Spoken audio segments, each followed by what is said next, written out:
मी सौरभ वैजनाथ जाधव, राहणार Alipur road, Pimpalkar plot, Barshi. माझे shop कुर्डॉल road, Jain मंदिर जवळ आहे. रूप of the perfect man shop.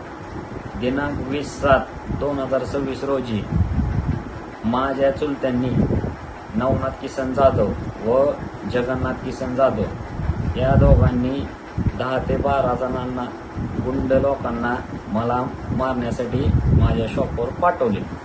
तरी ते 1च्या सुमारास आले व त्यातील पहिया डावऱ्या इस्माने मला खंजीर काढून शिवीगाळ करत, धमकवत, मला खंजीर दाखवत म्हणाला, तुला हिथंच खलास करून टाकेन.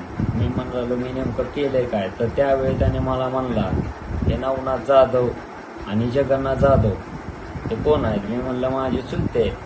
तर त्या दोघांना ही नवनाथ जाधवाला हे रुबाबची जमीन देऊन टाक व त्या बायपासची जी जमीन आहे त्याकडे अजिबात बघायचं नाही. ते जगन्नाथ जाधव यांची जमीन आहे तिकडे बघायचं नाही.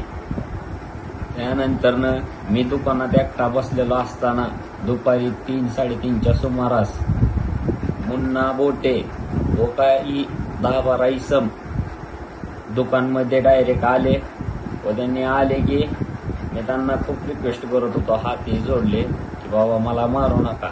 त्यांनी डायरेक्ट खंजीर काढला, कोयता काढला व मला मारायला सुरू केले. त्यावेळी मी त्याला म्हणलं, बाबा मारू नका, मी काय असेल ते मिटवतो. नाही, तुला दुपारचा टाइम दिलता, तू काय मिटवलं नाही आणि तुला आम्ही इथून सोडलं तर त्यानंतरनं तू काय करणार आहे ते सर्व आम्हाला त्या तुझ्या काका लोकांनी सांगितलेलं आहे. त्यामुळे तू आज काय वाचणार नाही, तुला खलासच करणार. असे म्हणत त्याने मला खंजीराने, कोयत्याने व धोंडे व माझ्या शॉपचे काचा फोडून मला काचा फेकून मारले. तरी नंतर माझ्यावर जगदाळे मामा हॉस्पिटल येथे उपचार चालू असता मी बार्शी शहर पोलीस ठाणे येथे यांच्याबाबत FIR नोंद केली आहे. तरी पोलिसांना माझी एकच विनंती आहे की मला न्याय मिळवून द्यावा.